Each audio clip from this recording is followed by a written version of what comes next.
Buenas tardes. Hoy hablaremos sobre la apropiación y producción desigual de los espacios urbanos. Para entender bien este tema debemos de dividirlo en tres secciones: la marginación, la exclusión y la gentrificación. Primero, la marginación.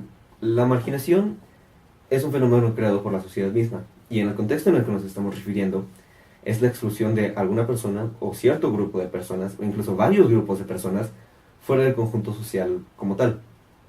Esto se debe a muchos factores, los cuales suelen ser económicos, políticos y culturales, aunque muchas veces es una combinación de estos. Tomemos como ejemplo a los indígenas aquí en México. Mucha gente de origen indígena cabe dentro de esta definición de marginación. ¿Y por qué?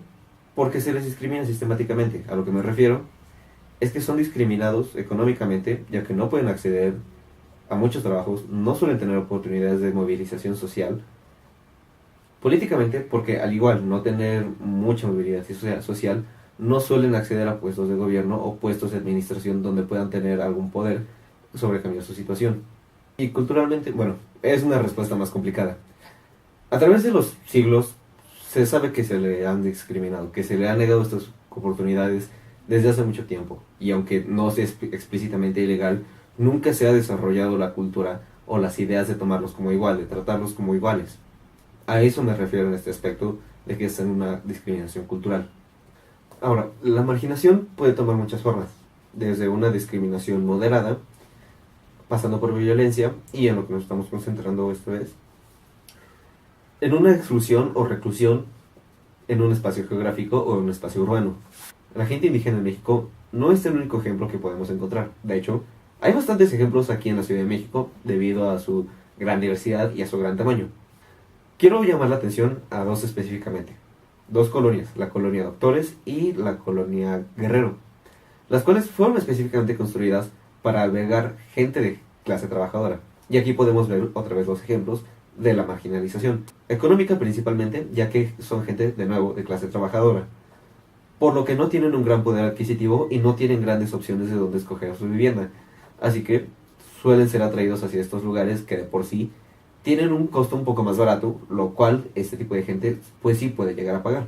Y también podemos identificar una razón política que, de nuevo, este tipo de gente no suele estar preparada y al menos suele tener participación en lo que está diciendo o en las decisiones que se toman respecto a la administración de estas zonas, por lo que de menor manera tiene una participación política. Culturalmente no logré identificar un gran factor, por lo que no lo estoy mencionando. Claro que eso no es algo exclusivo ni de la Ciudad de México ni de México como tal. Es un fenómeno que sucede en todas partes del mundo, específicamente en ciudades un poco más grandes en las cuales hay una mayor diversidad social, no tan solo de clases sociales, sino étnica y racial. Uno de estos ejemplos que me gustaría llamar la atención es la ciudad de Nueva York. Al igual que la Ciudad de México, tiene una gran diversidad, tanto racial como étnica, como socioeconómica, la cual lleva a que muchos de estos grupos estén segregados a ciertos barrios, tal como son, o alguna vez fue, el barrio de Brooklyn y el Bronx, los cuales obviamente tienen una reputación de ser un tanto violentos y peligrosos. Y aquí podemos ver el ejemplo de marginación en el cual estábamos hablando anteriormente, al igual que en las colonias de la Ciudad de México. Hay un grupo específico de personas el cual no tiene gran poder adquisitivo para moverse a otra parte, por lo cual quedan relegados a ese tipo de lugares.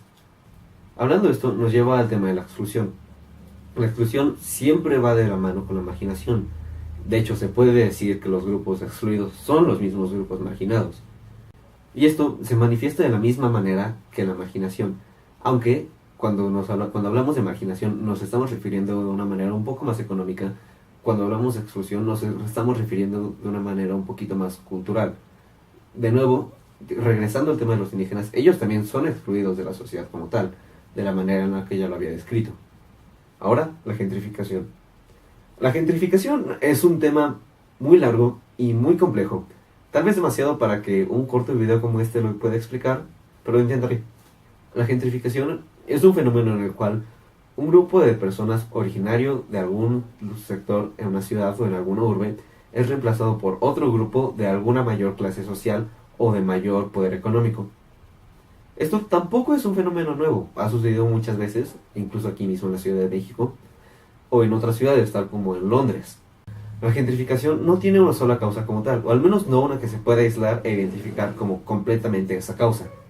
Hay muchas, y una de las que a mí me parecen más importantes para recalcar es la creación de la infraestructura. ¿Por qué? Porque esta promueve que otra gente, sobre todo gente de una clase social con mayor poder o simplemente gente con mayor poder adquisitivo, vea esas colonias, vea estos lugares los cuales puedan moverse, ya sea la construcción de alguna plaza comercial o de nuevas líneas de transporte público, las cuales obviamente van a ser un incentivo para que la gente quiera moverse ahí, y sobre todo gente que tiene el dinero para hacerlo lo va a hacer. Claro que esto no es la única causa para la gentrificación. También puede darse por un alza en los precios de la vivienda del lugar de los locales, lo cual normalmente no suelen poder pagar y tienen que moverse a algún otro lugar. Esto deja abiertos los lugares y disponibles para que gente de una clase social mayor o con mayor poder económico los adquiera y así pueda seguir alzando los precios, y así cada vez la gente originaria del mismo lugar se sigue moviendo y se sigue moviendo hasta que simplemente no queda nadie. Hay dos ejemplos, los cuales ya mencioné antes, que quiero volver a mencionar: la Ciudad de México y la Ciudad de Nueva York. En la Ciudad de México quiero centrarme específicamente en el pueblo de Tizapán, donde la gente está siendo desplazada y está sucediendo algo casi exactamente igual a la definición la cual ya había dado. El valor del suelo en la Ciudad de México y el valor de la vivienda cada vez suben y suben, lo cual hace los impuestos más caros, lo cual deja a la gente sin tener que vivir ahí. No pueden pagar la vivienda, por lo cual tienen que moverse a otro lado, y para al menos poder sustentarse por un momento, se ven obligados a vender sus propiedades, a vender sus terrenos y, bueno, moverse.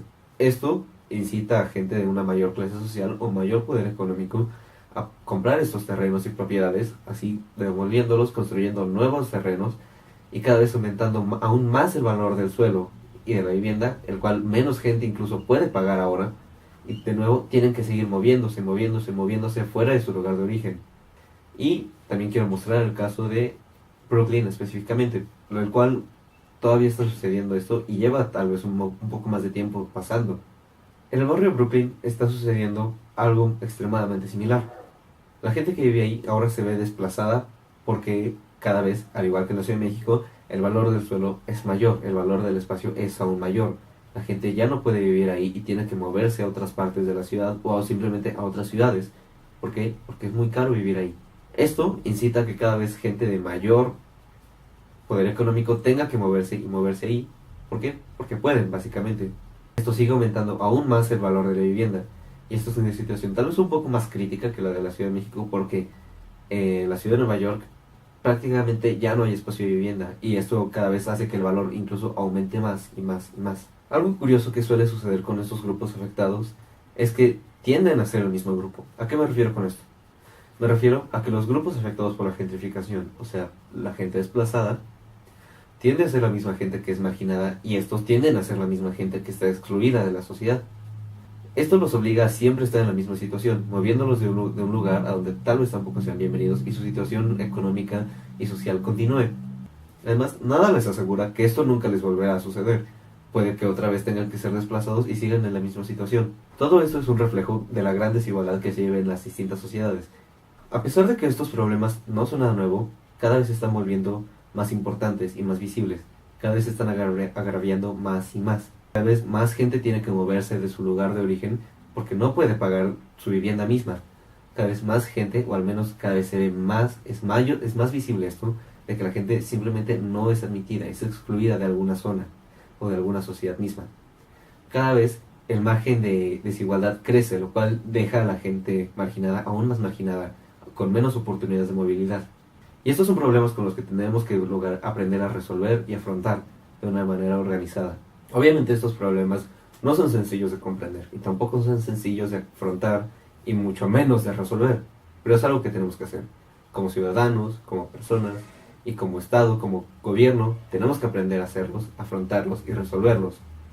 ¿Por qué? Porque están afectando a mucha de la gente y simplemente no es algo que podemos dejar pasar. Bueno, muchas gracias por su atención.